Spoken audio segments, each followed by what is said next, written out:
Hi friends, అందరూ ఎలా ఉన్నారు? బాగున్నారా? నేను బాగున్నాను ఫ్రెండ్స్. ఫస్ట్ అయితే నేను ప్రోటీన్ ఆమ్లెట్ వేస్తున్నాను. ప్రోటీన్ ఆమ్లెట్ కోసం నేను శనగపిండి తీసుకున్నాను. అది మీరు ఎంతైనా తీసుకోండి. అందులో కొంచెం బియ్యం పిండి వేసుకోండి, కరివేపాకు వేసుకోండి, కొత్తిమీర వేసుకోండి, జీలకర్ర వేసుకోండి, ఉప్పు, కారం, పసుపు, అంతే, ఇంకేం వేయక్కర్లేదు.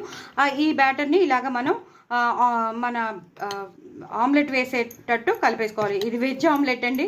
ఇందులో ఎలాంటి ఎగ్ కానీ ఏం లేదు. సో ప్రోటీన్ ఆమ్లెట్ అనమాట. సో ఇలా మొత్తం అంతా కలిపేసుకుంటాను. ఒక చేత్తో కలపడం చాలా కష్టం. కరివేపాకు వేసుకున్నాను, కొత్తిమీర, పచ్చిమిరపకాయలు ఇవన్నీ వేసుకున్నాను, జీలకర్ర. సో చాలా చాలా బాగుంటుంది. మీకు కావాల్సిన వెజిటబుల్స్ ఇంకా మీరు కావాలంటే వేసుకోవచ్చు. క్యాప్సికమ్ కానీ, క్యాబేజ్ కానీ, అది మీ ఇష్టం. క్యారెట్ తురుము కానీ, అది మీ ఇష్టం. నేను ఇలా వేసేసాను అనమాట. ఇప్పుడు వేసాక మీకు మళ్ళీ చూపిస్తాను.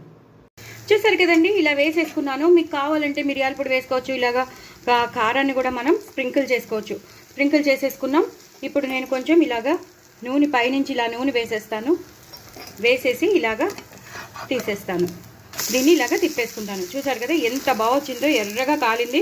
చాలా చాలా బాగుంటుంది. చూసారు కదండి ఎంత బాగా కాలిపోతుందో, సూపర్గా కాలిపోతుంది.